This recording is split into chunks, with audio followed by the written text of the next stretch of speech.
लखनऊ में एक करोड़पति बाप का बेटा अपने ही पिता को गोली मारकर हत्या कर देता है। कहानी को पूरा सुनने के लिए वीडियो पर बने रहें। हाँ तो नमस्कार, आप देख रहे हैं द रियल क्राइम और मैं आपके साथ रंजीत साहू। लखनऊ के आशियाना इलाका में रहने वाला मानवेंद्र सिंह का एक बेटा होता है जिसका नाम अच्छक होता है और एक बेटी भी होती है। और ये तीन लोग का परिवार एक तीन तल्ले के घर में रहा करती थी। नीचे तल्ला में उनका भाई रहा करते थे मानवेंद्र सिंह का, और मानवेंद्र सिंह तीसरे तल्ला में रहा करते थे अपना एक बेटा और एक बेटी के साथ। 19 फरवरी को मानवेंद्र सिंह एक शादी में जाते हैं और शादी से करीबन 12:30 बजे रात के आसपास लौटते हैं, और लौटते हैं तो देखते हैं कि उसकी बेटी जो थी वह अपने कमरे में पढ़ाई कर रही थी, लेकिन जो उसका बेटा था अच्छक 19 वर्ष का, वह कमरे में था तो लेकिन पढ़ाई नहीं कर रहा था।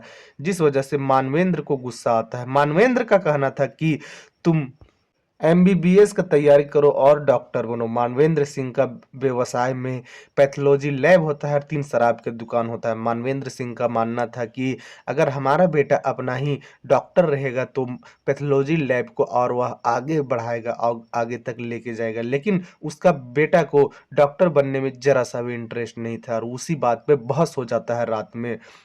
और बहस बाप बेटा में इतना ज्यादा हो जाता है कि लाइसेंसी रिवॉल्वर निकाल बैठते हैं मानवेंद्र सिंह और अपने बेटे के ऊपर तान देते हैं डराने के लिए कि अगर तुम पढ़ाई नहीं करोगे तो तुम्हें मैं मार दूंगा। उसके बाद मानवेंद्र सिंह का गुस्सा ठंडा होता है और मानवेंद्र सिंह फिर वहां से वापस अपने कमरे में आ जाते हैं और बंदूक को फिर से रख देते हैं, और करीबन 1:30 बजे रात तक वह व्हाट्सएप पे ऑनलाइन दिखते हैं और फिर वह सो जाते हैं मोबाइल रख के। उसके बाद उसका बेटा आता है अच्छा कर अपने पिता के ही ऊपर लगातार 3-4 गोली चला देता है, जिस वजह से उसके पिता के वहीं पर मौत हो जाता है और उसके पिता के सर से खून बहने लगता है। जब उसकी एक बेटी जो होती है, अच्छक के जो बहन होती है, वह पढ़ाई कर रही थी कमरे में, वह जब गोली की आवाज़ सुनती है तो पापा के कमरे में दौड़ के आती है तो देखती है कि उसके पापा के सर से खून बह रहा है और उसका भाई के हाथ में बंदूक है। वह चीखने की हालत में जैसे होती है वैसे उसका भाई बोलता है कि अगर तुम चीखी चिल्लाई या किसी को भी बताई तो तुम्हें भी इसी हाल में लाएंगे और तुम्हें भी गोली मार देंगे। उसकी जो बेटी और अच्छक के बहन होती है वह डर जाती है कि मुझे नहीं मरना है, और फिर अपने भाई से बोलती है कि मैं किसी को भी कुछ नहीं बताऊंगा। और वो अच्छक जो था वह अपना बहन को उसी के कमरे में लेकर बंद कर देता है। और इधर अच्छक के पास कोई आइडिया नहीं था कि मार तो दिया हूँ पिता को, लेकिन अब पिता के लाश को ठिकाना कैसे लगावें। वह अपने कमरे में जाता है अच्छक और मोबाइल खोलता है, व्हाट्सएप में वेब सीरीज देखता है कि एक लाश को कैसे ठिकाना लगाया जाता था। अभी हाल में ही बहुत तरह के केस हुआ है कि किसी को भी बॉडी को ठिकाना लगाना है तो पार्ट बाय पार्ट काटो, कई टुकड़े में करो और पॉलीथीन में डाल के अलग अलग जगह में ले के फेंक दो। इसलिए कि मानवेंद्र सिंह अच्छा खासा तगड़े इंसान थे, क्विंटल भर के व्यक्ति रहे होंगे, जिस वजह से अच्छक के लिए पूरा बॉडी को कहीं लेके जाना मुश्किल था। वेब सीरीज में देखता है, उसके बाद उसका दिमाग में आइडिया आता है कि 3-4 टुकड़ा करके ही कहीं फेंकना होगा। उसके बाद वह सुबह होने का इंतजार करता है। सुबह में एक ऑनलाइन चाकू ऑर्डर करता है, इसलिए कि आप बड़ा ऑनलाइन चाकू ऑर्डर कर नहीं सकते हैं क्योंकि उतना बड़ा डिलीवर नहीं होता है, तो ये छोटा चाकू यूज कर ऑनलाइन करता है जो कि किचन में होता है। चाकू आता है, 15 से 20 मिनट में चाकू पहुंच जाता है और अच्छक चाकू को रिसीव करता है और अपने पिता के शरीर को टुकड़ा करने लगता है, लेकिन वह चाकू से टुकड़ा हो ही नहीं पाता। थोड़ा बहुत कटता है और फिर वह चाकू ही टेढ़ हो जाता है। उसके बाद वह फैसला करता है कि अब बड़ा आरी का जुगाड़ करना होगा। वह मार्केट जाता है और वहां से एक बड़ा आरी खरीद के लाता है। तब तक उसका जो बहन थी वह सुबह के वक्त अपने चाचा चाची के पास चली जाती है और बोलती है मैं यहीं रहूंगा, मुझे यहीं आप लोग के साथ सोना है। चाचा चाची कोई तरह की आपत्ति नहीं करते हैं और उसकी जो बहन थी अच्छक के, वो वहीं सो जाती है और अच्छक लाता है आरी और अपने पिता के कई टुकड़े करता है और 2 टुकड़ा लेता है और उसको फेंकने के लिए चल देता है। सुबह का वक्त अच्छा खासा 10-11 बजे का वक्त रहा होगा और अपना गाड़ी के डिक्की में डालता है और निकल जाता है। उसका गाड़ी में पुलिस का आगे एक पोस्ट बैनर लगा हुआ था और जो मानवेंद्र सिंह थे वह यूपी पुलिस रह चुके थे, जिस वजह से वह अपने गाड़ी पे एक बैनर लगाए हुए थे यूपी पुलिस का। और यहीं से हौसला मिलता है अच्छक को कि कोई पुलिस वाला रोकेगा नहीं, क्योंकि उसके पिता को जी को भी जानते थे काफ़ी बड़े आदमी थे और करोड़ों में इसका बिजनेस था, तो उसको पिताजी को भी जानते थे और उसका पिताजी के गाड़ी के भी, और अक्षक के भी पुलिस, लोकल पुलिस अच्छा खासा जानते थे। और अक्षक गाड़ी में डालता है अपने कई पार्ट्स को, अपने पिताजी के बॉडी पार्ट्स को, और फेंकने के लिए चला जाता है और कहीं सुनसान जगह पे जाता है जहाँ कोई ना पहुंच सके, वहां पर फेंकता है, फिर घर चला आता है, फिर अलग अलग टुकड़ा करने लगता है। लेकिन इधर 19 तारीख का यह बात था, 20 तारीख हो जाता है। आसपास के लोग मानवेंद्र से बात करने के लिए फोन लगा रहे थे, उससे मिलने के लिए घर पे आ रहे थे, लेकिन मानवेंद्र सिंह का ना फोन लग रहा था ना घर पे थे।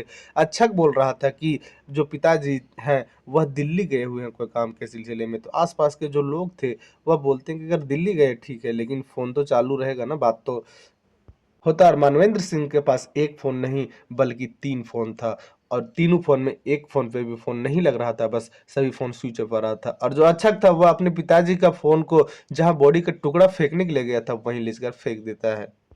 20 तारीख भी बीत जाता है। इधर सब अपने अपने तरीके से आसपास के लोग छानबीन करने लगते हैं, और उसके जो भाई थे मानवेंद्र सिंह का, वो भी गहरे तलाश करने लगते हैं, लेकिन कहीं भी कुछ पता नहीं चल पा रहा था। और 21 तारीख के लोग फैंडल जाते हैं पुलिस के पास और वहां गुमशुदगी का रिपोर्ट लिखवाते हैं।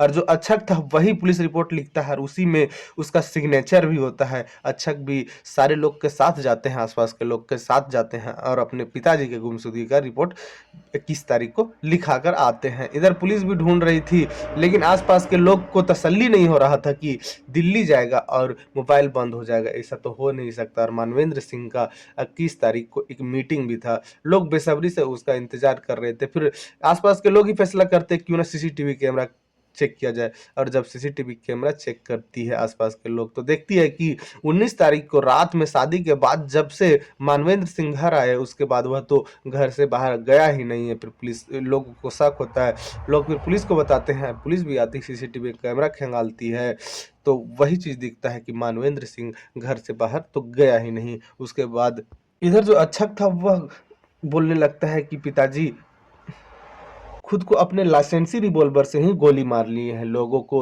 जब यह बात सुनाई देता है अक्षक के द्वारा, तो पुलिस को बताते हैं, पुलिस आती है और अक्षक को ले जाती है थाने, वहां पूछताछ करती है। तो अक्षक तो कुछ नहीं बता पाता है।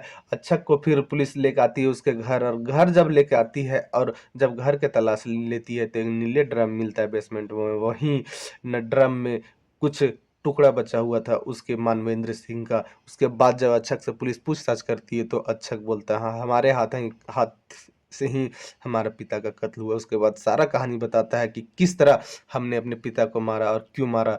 अक्षक से जब पूछा जाता है तो वह बोलता है कि गलती से हो गया और गुस्से में आकर हमने अपने पिता को गोली मार दिया। पुलिस फिर अक्षक को पकड़ती है और उसे थाने लेके जाती है, और अक्षक के पिताजी का बॉडी को पोस्टमार्टम के लिए भेज देती है, जो भी टुकड़ा था। और जहां वह टुकड़ा भेजा था, फेंका था फर्स्ट में 2-3 टुकड़ा हाथ वगैरह का, वहां पुलिस जाती है, उस टुकड़े का बरामद करती है और फिर वह आरी को भी बरामद करती है, चाकू को बरामद करती है, और यही सब के सबूत के तौर पर चार्जशीट बनेगी और अक्षक को कोर्ट भेजा जाएगा। और यही सब सबूत के तौर पे और अक्षक का बयान भी ले लिया गया है। अक्षक अपने आप को ही कातिल बताते हुए जुर्म भी कबूल कर लिया है। जब अक्षक से पूछा गया कि तुम्हारी बहन भी इसमें शामिल है क्या, इसलिए कि उसकी बहन भी वही घर में थी, बल्कि अपने कमरे में थी लेकिन वही घर में थी, तो अक्षक बताता है कि नहीं, मेरी बहन इसमें शामिल नहीं है, यह मेरे हाथ से ही यह कत्ल हुआ है। जब मीडिया वालों अक्षक से पूछ रहे थे तो अक्षक तो कुछ जवाब नहीं दे रहा था, बस थोड़ा बहुत जवाब दे रहा था। जब मीडिया वाले पूछते हैं कि यह तुमने अपने पिता को मारा, आखिर क्यों मारा, तो अक्षक बोलता है बस गलती से हो गया। और फिर मीडिया वाले पूछते हैं कि इसमें तुम्हारे बहन भी शामिल थी, तो अक्षक बोलता है, सर हिलाते हुए बोलता है कि इसमें मेरी बहन नहीं शामिल शामिल थी, यह काम जो है वह मेरे हाथों से हुआ है। अब अक्षक को कोर्ट में जाना पड़ेगा। अब कोर्ट का जज अक्षक को क्या सजा देती है, लेकिन जिस जो काम का अंजाम अक्षक दिया है, 19 वर्ष के लड़के को चलो गुस्से में आकर गोली मार दिया, लेकिन टुकड़े करके फेंकने का ख्याल कहाँ से आया। जब पुलिस पूछती है तो वह बोलता है वेब सीरीज से आया, लेकिन फिर भी एक बेटा अपने बाप के साथ ऐसा कैसे कर सकता है। और अक्षक जो था वह अपने पिता के इकलौता बेटा था। हालांकि अक्षक को लाड प्यार से ही पाला गया था, लेकिन पढ़ाई लिखाई के चलते बाप बेटा में अक्सर मनमुटाव रहता था। लेकिन अक्षक अपने पिताजी को मनाना चाहता तो मना सकता था कि हमें डॉक्टर नहीं बनना है, हमें बिजनेस करना है, लेकिन अक्षक दूसरा रास्ता निकालता है। इस कहानी में इतना ही। जय हिंद, जय भारत।